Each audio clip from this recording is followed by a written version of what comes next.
Hello beautiful people, అందరికీ నమస్తే అండి. అందరూ ఎలా ఉన్నారు? అందరూ బాగున్నారా? ఈరోజు వచ్చేసి చంపారన్ మటన్ కర్రీ ప్రిపేర్ చేసేసుకుందాం రండి. ఫస్ట్ అయితే ఒక బౌల్లో అన్ని స్పైసెస్ వేసేసుకోవాలి. స్పైసెస్ అంటే నార్మల్ అన్నీ మనం కర్రీస్లో ఎలా గరం మసాలాకి ఏదేదైతే వేసుకుంటామో ఆ స్పైసెస్ అన్నీ వేసేసుకోవాలండి. ఆ స్పైసెస్ అన్నీ ఒక బౌల్లోకి వేసుకున్న తర్వాత అందులోకి ఆనియన్స్, అల్లం వెల్లుల్లి పేస్ట్ ఒక 2 స్పూన్స్ పడుతుందండి. కొంచెం గ్రేవీ రావాలంటే దీంతో వస్తుందండి. సో దట్ టేస్ట్ బాగుంటుంది. ఇది ఫ్రెష్గా నూరుకొని వేసుకుంటే బాగా అనిపిస్తుంది. నేనైతే అప్పటికప్పుడు ఫ్రెష్గా నూరుకొని వేసుకుంటాను నాన్ వెజ్జెస్లోకి. దాని తర్వాత పసుపు, కారం, సాల్ట్ వేసుకొని తర్వాత గరం మసాలా పౌడర్ ముందే అన్నీ వేసేసుకొని ప్రిపేర్ చేసేసుకుంటానండి. ఏ కర్రీస్లోకైనా ఈ గరం మసాలా పౌడర్ వేసుకుంటే చాలా టేస్ట్ ఉంటుంది. నాన్ వెజ్ కర్రీస్లోకి బాగా అనిపిస్తుంది ఫ్లేవర్. అన్నీ రోస్ట్ చేసేసుకొని ప్రిపేర్ చేసుకోవడం. ఈసారి ఎప్పుడైనా ఒకసారి రెసిపీ చూపిస్తానండి. ఆ తర్వాత మటన్ వేసేసుకోవాలి. మటన్ వేసేసుకొని అందులో 2 స్పూన్స్ ఆయిల్ వేసుకోవాలి. ఆయిల్ వేసుకున్న తర్వాత నేను మిర్చి మర్చిపోయానండి, ఎండుమిర్చి. ఇది కంపల్సరీ అండి. ఇది ఒక స్పెషల్ డిష్. ఇది అదర్ స్టేట్స్లో బాగా ఫేమస్, లైక్ బీహార్, పాట్నా.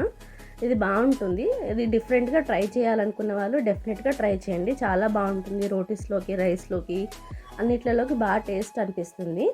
ఒకసారి కంపల్సరీ ట్రై చేస్తే మీ ఇంట్లో కూడా మంచి మంచి కాంప్లిమెంట్స్ వస్తాయి. సో దట్ మటన్ని బాగా మసాజ్ చేయాలండి. ఎందుకంటే ఆ స్పైసెస్, ఉప్పు, కారం ఏదైతే ఉందో అవన్నీ మనకి మటన్ పీసెస్లోకి వెళ్ళిపోవాలన్నమాట. సో దట్ తింటున్నప్పుడు మనకి పీస్ అనేది మంచి టెండర్గా అనిపిస్తుంది. తర్వాత ఇది పాట్లో చేసుకోవాలండి. అప్పుడే టేస్ట్ మంచిగా తెలుస్తుంది. ఇది పాట్ లేకపోతే అసలు టేస్ట్ అనేది మంచిగా అనిపించదు. So that mandatory is part అనమాట. తర్వాత కొంచెం ఆయిల్ వేసుకొని మొత్తం రౌండ్గా తిప్పేసుకున్న తర్వాత ఈ మటన్ మనం ఏదైతే మిక్స్ చేసి పెట్టుకుంటామో అది ఆ పాట్లోకి వేసేసుకోవాలి. ప్రీ హీట్ ఏం అవసరం లేదు. డైరెక్ట్గా ఆయిల్ వేసేసుకొని ఇది అనేది మటన్ మనం మసాజ్ చేసేసుకున్నాం కదా, మొత్తం స్పైసెస్ వేసి ఆ పాట్లోకి వేసేసుకోవాలి.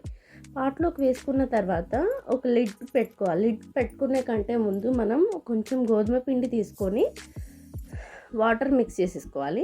వాటర్ మిక్స్ చేసేసుకొని కొంచెం డౌలాగా ప్రిపేర్ చేసుకొని దాన్ని మొత్తం ప్యాక్ చేసేసేయాలి పాట్ని.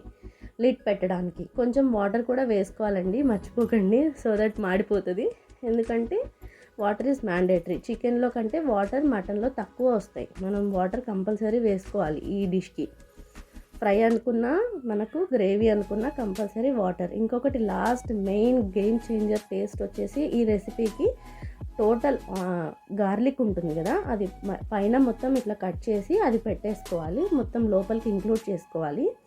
చేసుకున్న తర్వాత కర్రీ తినేటప్పుడు ఆ గార్లిక్ తినే టేస్ట్ ఉంటుందండి, యమ్మీయెస్ట్ అనిపిస్తుంది.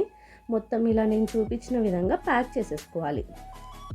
ఒక దగ్గర ఇలా ఓపెన్ చేసుకోవాలి. ఎందుకంటే లోపల ఆవిరి ఏదైతే ఉందో కొంచెం బయటికి రావాలి, లేకపోతే కర్రీ అనేది మాడిపోతుంది.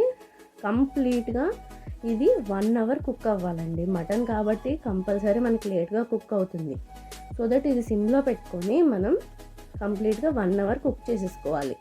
అప్పుడు అనేది మంచి గ్రేవీ అనేది పీసెస్కి పట్టేసి మంచిగా బాయిల్ అవుతుంది. ఎవరికి డౌట్ పడినా కూడా ఏం అవసరం లేదండి, ఇది బాగా కుక్ అయిపోతుంది. 1 అవర్ కంపల్సరీ కుక్ చేసుకోవాలి. అప్పుడప్పుడు మధ్యలో వచ్చేసి ఇలా ఊపాలి కుండ. నేను ఆ క్లిప్ యాడ్ చేయడం మర్చిపోయాను. మీరు కంపల్సరీ ఇలా కదపండి ఎవ్రీ 20 మినిట్స్కి ఒకసారి. చూసారా, ఇలా కుక్ అయిపోతుందండి. మనకు కొంచెం వాటర్ ఉన్నాయి అనిపించింది, మాకైతే కొంచెం ఫ్రై టైప్ కావాలి.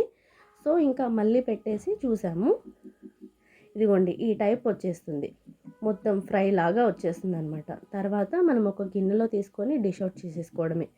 చాలా బాగుంటుందండి. అందరూ ట్రై చేసి ఎలా వచ్చిందో రెసిపీ నాకు కంపల్సరీ కామెంట్ సెక్షన్లో తెలియచేయండి. Thank you for watching. Okay, take care, bye. Please subscribe to my channel. మరొక వ్లాగ్తో మీ ముందు ఉంటాను. Bye bye.